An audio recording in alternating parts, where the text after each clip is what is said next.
welcome to the Stanley Street Social Podcast presented by MAP. My name's Alex Clements. I'm here with Campbell Fakemore and a few ring-ins as per. The tribe's growing, Alex. The tribe is growing. Today we've got What You Need to Know presented by Campbell. We've got our take on a few points, notably the tactics of the last 20 kilometres of the Flanders, EF Education First, and Matthew van der Poel, and a couple of other little saucy topics. Yeah, it'll be a bit of a broad kind of pod, but mostly just revolving around Flanders. I would have thought. We've got coming up Roubaix, and then we've got a few questions before the debut of a brand new segment presented by the one and only Tom Hamilton, Continental Breakfast. Tom's going to take a deep dive for us and a little bit of a passion project. Big cycling fan, Tom. He's a big cycling fan. He's notably the older brother of Lucas Hamilton. Hamilton. And he's going to take a dive into the continental teams of the cycling world. Do you go pro Conti? Do it all. Anything with Conti in it, he's there. And he's going to give us a little bit of an insight into what those teams do. Bit of a black hole in the sport, isn't it, really? It's a bit of a black hole. And there's a lot of those teams you've heard about, but you're like, what are they? I don't know. Who's come from them? What's their sponsor do? Who's their DS? How on earth are they surviving? First of all, Flanders, Cambo. You tune in? Yeah, I did. I watched the last 50k. Probably the part that you want to watch. I think there was a little bit of action before then, but overall, I think it was a pretty good final, Alex. Quickstep didn't win. Somewhat of a surprise winner. But overall, I think it was did you pick him? Was he in your top 5? Look, he did a good ride at Binkbank. He was 4th. Yeah. He was 2nd in the time trial at Torino. I don't think it was a surprise. Don't get me wrong, but it wasn't like he was a Leicester City 5,000 to 1 kind of setup. He was around the mark, and he was for sure the best yesterday. I tuned in from the start. You watched it all 6 hours? No, I didn't sit in front of the TV for 6 hours, but I thought, it started Paris-Roubaix. It's unbelievable. And so I got a bit excited when it was on Eurosport, and fortunately my housemate has a Foxtel pass, so we had the Dad's account, though. Yeah, Dad's account. So we locked in from the start, and it was terrible. It was boring. Was it? Yeah, nothing happens. They literally just ride along. The breakaway kind of goes, but they're going through industrial. Was it let go easily? Kinda, yeah. Like there's a little bit of action, but not really. Because Roubaix, it's like a dogfight. Yeah, 90 minutes of attacking. It wasn't a whole lot of interest. Okay. Don't get me wrong. I'm sure it wasn't easy, but it wasn't like making the Roubaix breakaway. And they're just rolling through industrial Belgium. So yeah, you only need to really watch the last 50k.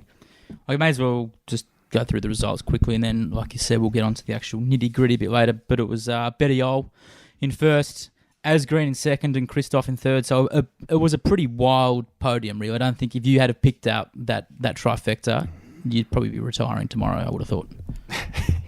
Yeah. yeah. Imagine what that would have been paying. Yeah, with no real the big favourites in the top 10. I guess Nason was maybe a little favourite, but everyone else, Pollitt, Michael Matthews, Valverde for an 8th. It looked really hard. Not that it's ever easy, but it just looked really hard. Just a long day in the office. We'll get into Flanders a bit more later on. What else do we need to know, Campbell?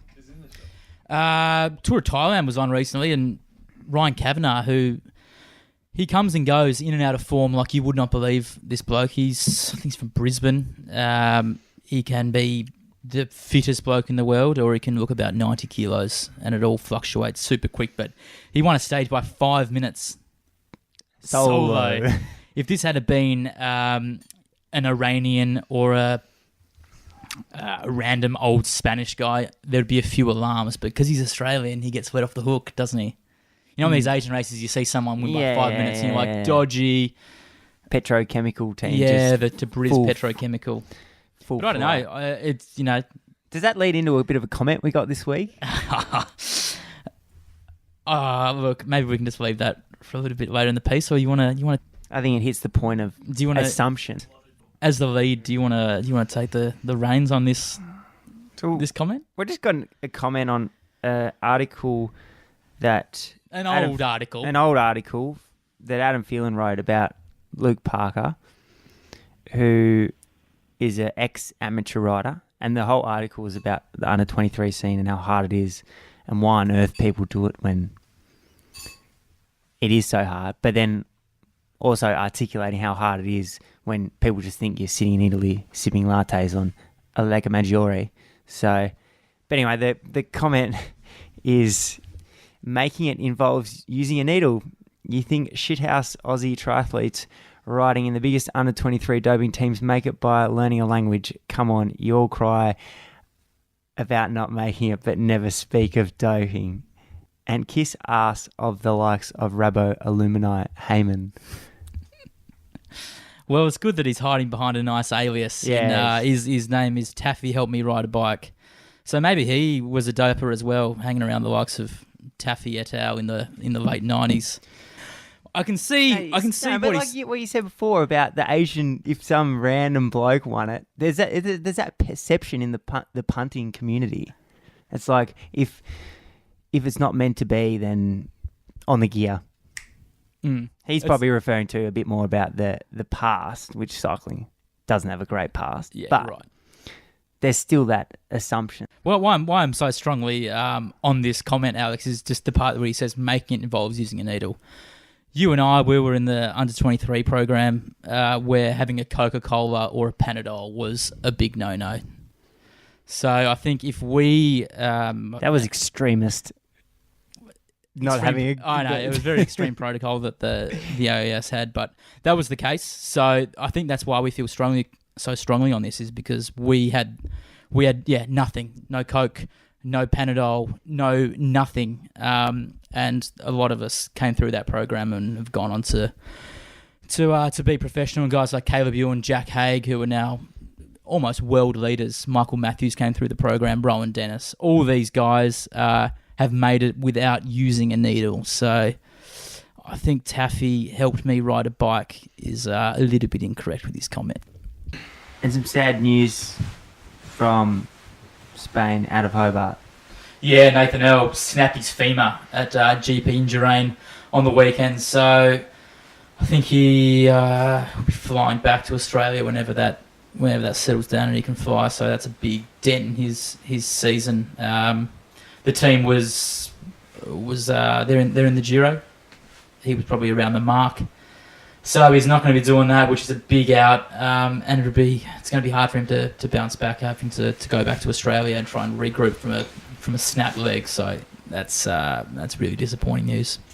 Moving on to our take, the first point, tactics of the last 20 kilometres. I put down that obviously they were all nailed. This is in Tour of Flanders. We're back on the Tour of Flanders. Obviously they were all nailed, but there was Lotto Soudal and Duquesne Quickstep had two riders in the group. Do you think it was a little bit cowboy that it didn't come back? Well, first off, let's just give a little bit of credit to Bettiol, who attacked on the Quaremont the last time, and he was on a mission. He was the only one to attack. And it wasn't one of those situations where he was kind of one of the tier 2 favourites and he was just sort of let go up the road. He left him. They could not go with him. And for him to press on over the top and actually hold that over the Patersburg all the way to the finish, I think it got within 10 seconds at one point. But as soon as you get away and you got that gap, there's always going to be that game in the second group that no one wants to do the work. And I know you said that Lotto had a few, Quickstep had a few, but Quickstep they had Asgreen, who had been chasing all day. He was in the front. He was doing the work early doors. They had Youngles, who got dagged eventually. He got dagged eventually. He's not the quickest, and also Lamparts, who also isn't the quickest. And I can see why they didn't want to commit their energy to bring it back for the likes of Matthews and Christoph to torch them in the sprint. So I can see why they played the game, and eventually they would they kind of raced for the podium. They took the young Danish guy and put him off the front with 2K to go. But I can see why they didn't want to bring it back for the likes of Christoph to dust him up in the sprint. What about for Lotto Soudal? They had Jens Kukele and Tej Benoot in the group. Kukele's quick. Can sprint. Yeah, he's quick. He's a third week of the Welter specialist. Would you, if you were the DS, would you take the risk and that Matthews and Christoph are going to torch you, or would you just race for second like they did? I think you got to try and commit to bring it back, but there's only so much that Benoot can do by himself. Yeah. And I think as soon as they started like fluffing around, when it got to 10 seconds and then went back out to 20, it just felt that it was never going to come back. But I think it was too big a group, Alex. It was the best part of 20, and when there's 20 guys, you're always going to have passengers sitting on, and not to mention the likes of Sagan was there as well. I think there's some photos Twila put up that's on our Instagram right now, and there's a picture of Sagan just grimacing, just like, and there's a couple others in there too, just kind of paints the perfect picture of how all nailed they were. I don't think I've ever seen a picture of Sagan. No, I'd never seen it before either. Even when I was watching it last night, and they zoomed on him, and genuinely suffering. He was actually suffering. He's nowhere near his top shape, or what we've known from Sagan the last few years. Probably too many nights on the piss in Adelaide at Tour Down Under. I think are probably catching up with him. Point number 2, education first. That was the first time I've ever seen them throw it down.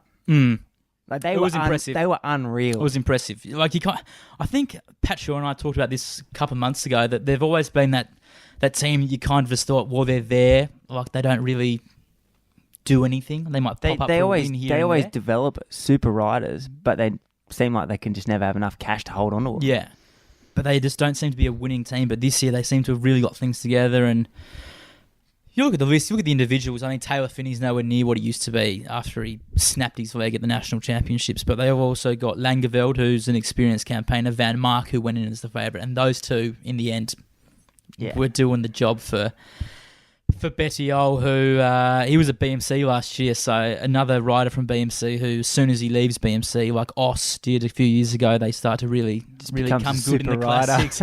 So I reckon Team CCC would be pretty flat that they didn't pick up Bettiol in that merger with BMC, because GVA again last night was just by himself all day, all night, trying to do it. Never short of doing a turn and rolling the dice, but he really could have done with a few teammates in the finish. And it was just Mickey Shah who was there with him with about 50 or 60k to go, and that's just not good enough. Long way from home. Not good enough for a genuine favourite to be down to one teammate with 50k to go. That's not on. I think too how important this is for EF education. I was having a look back through the history books of what they've won, like genuine victories. Martinez won a stage of Paris-Nice this year, but prior to that, they won a couple of stages of the Welter. And 2017, Rigo had his good TDF where he won a stage there, ran a second. Apart from that, they've hardly won anything. Like, yeah, little 2.1s and bits and pieces, yeah. But no genuine. And there's the monument. Yeah. I think if they don't win a race for the rest of the year, I think it's probably a good year if you can tick off Flanders. It's just humongous achievement. And he was also, I'm just going to make up this stat, he was the first Southern European to win since 2007, Alessandro Ballan. It's all been Northerners. Van der Poel just keeps being super. Yeah. Well, you asked me, someone asked the other day who's going to win the most, and I said, probably Van der Poel, but now 100% Matthew Van der Poel will win more classics than Wout van Aert. Wout van Aert was super last night as well. I think he's kind of just suddenly become someone that we expect to see there in the front. And he was aggressive, which was good. But Matthew Van der Poel, Jesus Christ, this guy, he crashed about 60k to go. He got caught up in the gutter. It looked like he had it under control. Then he must have hit something on the road. The wheel just buckled, snapped in front of him. He jumped a little bit of road furniture and must have clipped the end of it, and then broke his wheel, and then almost pulled it up, and then whooshka, face planted. It looked like he snapped a collarbone. So that was about 60k to go, and he chased and chased and chased. Got back on. I think it was maybe 35k to go. He's like riding through groups. Like, this is when the race was on. Like, this is the final of Flanders. It wasn't like it was with 163k. Like, he was riding through groups trying to get back on. There's no convoy involved here. It was like he teleported to the front. But yeah, it's easy to say. It's easy to say this, that, and the other, and it's probably a little bit of pub talk. But I think if he didn't if he didn't crash, he would have won. He would have won yesterday. He would have been able to go with Bettiol on the Quaremont, and he was the first and the best of the rest up the Patersburg. So I think if he didn't crash and have to use all that energy, and he ran fourth, in the gallop, behind Christoph. sorry, second in the gallop. So beat Pollitt, beat Michael Matthews, beat everyone else. So this guy, he's a big talent, and he's born in 1995. So he's still quite young, and I think he's got another 3 or 4 years left on his contract with this team. So it's still all cyclocross for him mostly, and then I think there's going to be a Colombian number, a big buyout. Possibly, maybe that's why they've signed him for so long. But I'm sure he's on an absolute mozza there, cyclocross wise. But he's always been good, Alex. He was the king of the kids in 19s.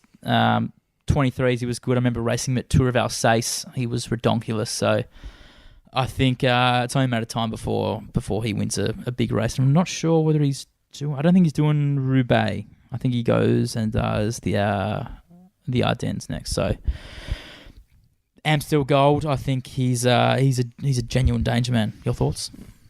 Yeah, well, it seems like he can just hum over climbs and then hold his own in a bunch kick. Jeez, he looks on a bike. And then rip a descent. So, yeah, I think this in the future, this whole classics period is just going to have his name written all over it.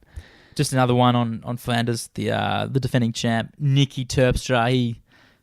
He's a defending champ. He's won in the last couple of years anyway. Yeah, he binned it. Yeah, number one on. Yeah, and did you see him on the ground? He was like, he was paralysed. Looked like he was dead. Knocked out. Well, he's not dead, but yeah, he looked. But you know what I mean? It's like he's out cold. Like, yeah. How'd you feel about that, Alex? Well, I kind of felt a bit bad for Direct Energy, to be honest. Like, they're paying this guy an absolute fortune, and he's kind of been around the mark in the early spring classics, but now we're getting to the big dance. You don't want your big man and just crashing out like that too. That's annoying. That's not.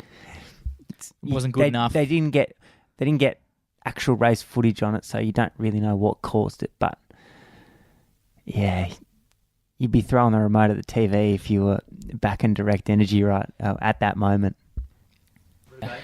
Roubaix this weekend. The one name that I like after last week is Christoph. I think you're right. I don't know whether we learned. Was it 2014? 2015. 2015, where he cleaned up. Yeah, he cleaned up everything, but I don't think he's ever won Roubaix. But you know what? We didn't really learn too much from last night, did we? I think, if anything, Roubaix is even more open. Yeah. Now, normally we just had a group of 20 where everyone was the same. Everyone was. Yeah, but normally off of Flanders, you learn a fair bit. Like back in the days of like Cancellara and Boonen, like they come out and they'd go bang in Flanders, and you know that they're going to be good at Roubaix. But here it's like Bettiol, he's not going to be doing Flanders. Well, he's not. Roubaix, he's not on the start list anyway. Would you give him a look now though? You probably would give him a look. But like I said before, off of the air, he's only 69 kilos, so he's probably suited better to the climbs of Flanders, where Roubaix, it's like a pancake. But like you said, Christoph, I guess Oliver Nason kind of comes into it. Sagan didn't look super. GVA, as always, trying to do everything, trying to do it all the heavy lifting. But yeah, it's a really open race to the likes of Demar and Degenkolb come back into the frame. I don't know. What do you think? Yeah, I just really like Christoph. Yeah. If he can drag his body over those climbs, so many things have to go right on Sunday. Yeah. But so that year, 2015, when he torched it, he was second San Remo, won 3 days, West Flanders, Ronde, Schelte Price, and then he was 10th at Roubaix. So he can get to the finish, and I think, like I said, I think it was the last time on the pod. If there's a group of 10, 15, he's going to be dusting it up, and that's exactly what he did last night. So I think, I'll go with Christoph as well. Question time. We've only got a couple of questions because we covered one in the main body from Gabrielle Briggs regarding Van der Poel. Jethro Nagel asks, has Quickstep peaked too early? I don't know. Quickstep didn't look super yesterday. They weren't. They didn't kind of have kind of the dominance and always on the front. Well, they just didn't have that. Did. Yeah, and they didn't have that. We're at 20k to go, and Quickstep have multiple more riders than everyone else, which is just a scenario of every other race we've had so far. They had 3 in that front group, but there was no one really. They're all hanging. They were all hanging, and there was no one that was going to win a sprint there, and they couldn't get away. They weren't strong enough. So I don't think they've peaked too early. I just think they got it wrong on the big day. I'm sure that Lefebvre probably dusted him down in Oudenaarde last night, but I think to come away with second on a day where it didn't go anywhere near to plan, I think it's probably okay. Yeah. And they get another chance.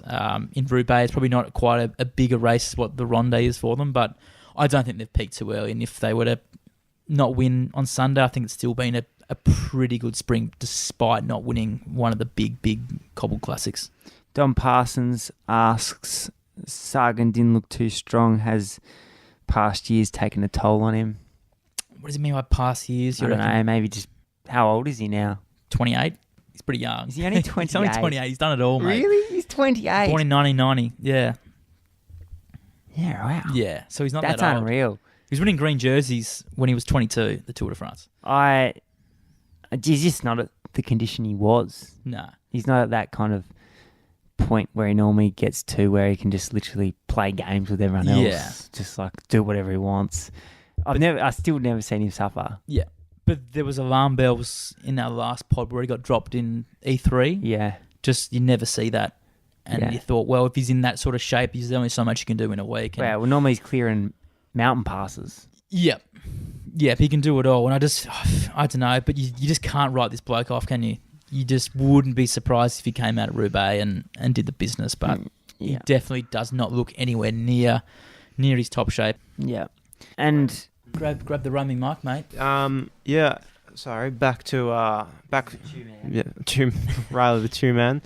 I just think that you write Sagan off at your own peril. You know, he's come out and said that he'd be pretty interested in having a proper go at Liège this year, and I think that it would be difficult to carry your form all the way through from even from Flanders to Liège. Like, that's a long period of time. It's a full month, isn't it? It's a full month to be up. So I think that, I was reading somewhere that he'd lost a little bit of weight, which obviously, maybe for Flanders wouldn't have much of an impact, but for, E3 and Paris-Roubaix, like, he's probably not going to be going as well as he was if he was just focusing on them. So I think it'll be where we'll really find out is Liège, because he stated that that's a big objective. So we'll judge Sagan at the end of April, not after the second week. check out this photo Twi'ler put up. The guy's genuinely suffering. I didn't think he suffered. Yeah, I don't think there's any photo in the world of him suffering like that. Chewing stem. You see his mouth open. It's even if you don't follow us, Stanley Street Social on Instagram. The last segment, the inaugural segment. The debut. Interesting to see how much traction this segment gets. I mean, the potential's massive. The potential's massive. Also, how the longevity of it, in terms of how many weeks he comes back. It's an endless pit.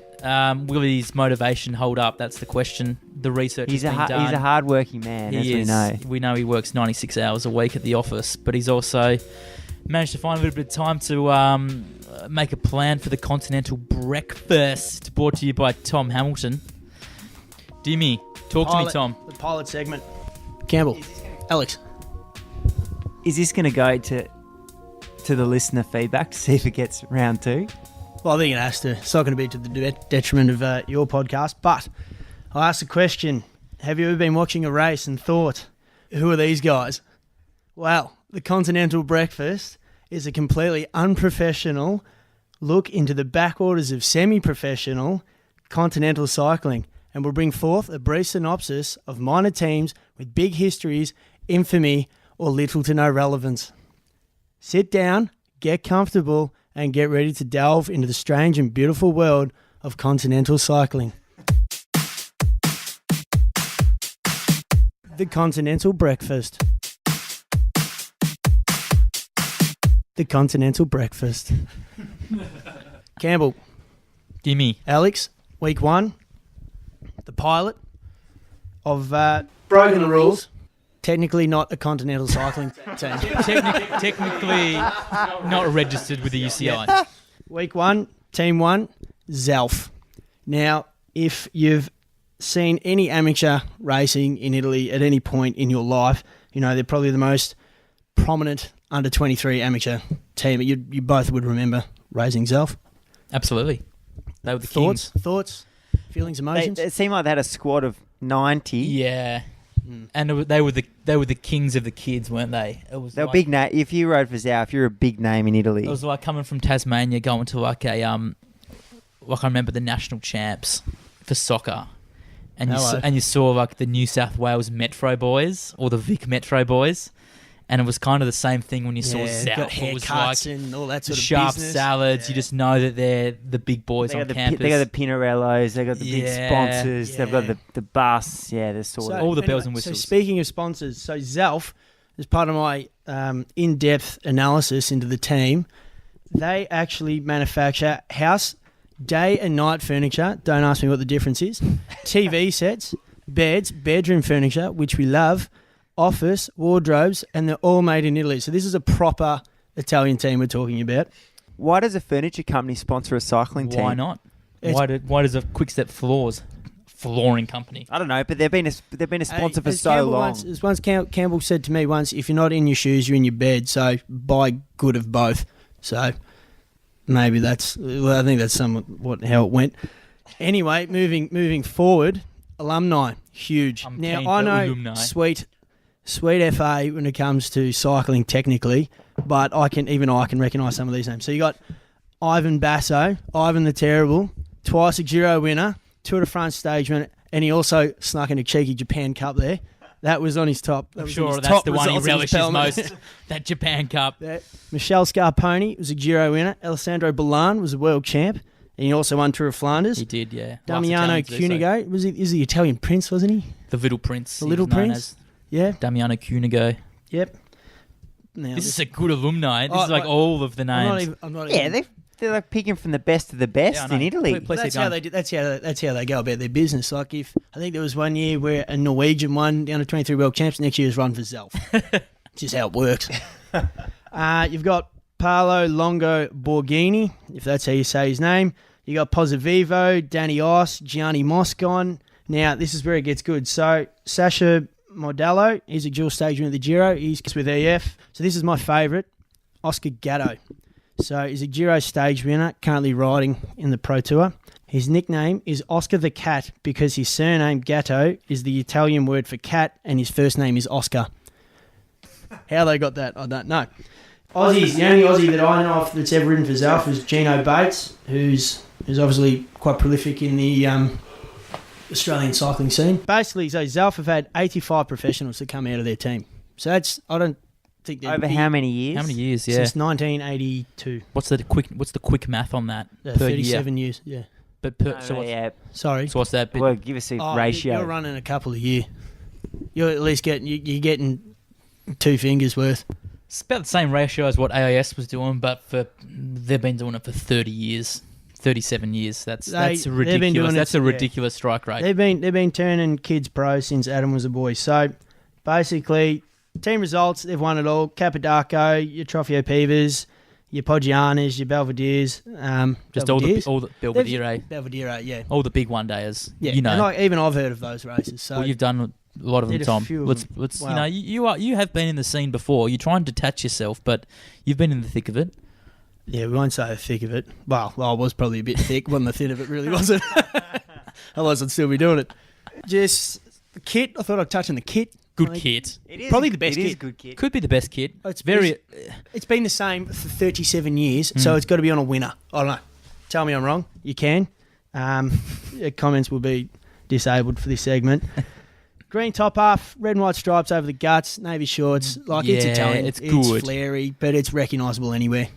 And you can spot a Zelf rider out from a mile away. Do they have 90 sponsors on their kit still? No, they're not. They're not running the NASCAR setup. It's Okay. not. It's not too bad. It's pretty clean for what it could be.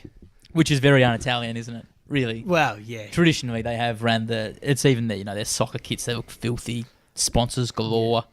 But I guess in summary, boys, so just to wrap things up, because this was only meant to be a 5-minute segment. I've really enjoyed it, actually, Albie. What about you? Some good intel. Yeah. We'll see how this poll probably get cut next week. So we'll see how we go.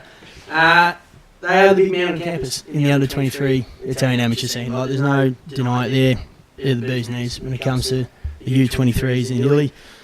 What's next week, Tom? What's the team of choice? We're gonna actually go into the UCI realm, a continental / pro continental squad, or Yep, so next week I'm going to keep you on the edge of your seats, whether I get another run at the podcast. I'll pick a team then, I guess. So we'll keep you guessing. If you've got till a next week. suggestion, though, make sure you reach out on the social media. Thank you to Matt. Thanks to Campbell. Thanks, Tom. Thanks, gents. And we'll see you back at the Social Club next week.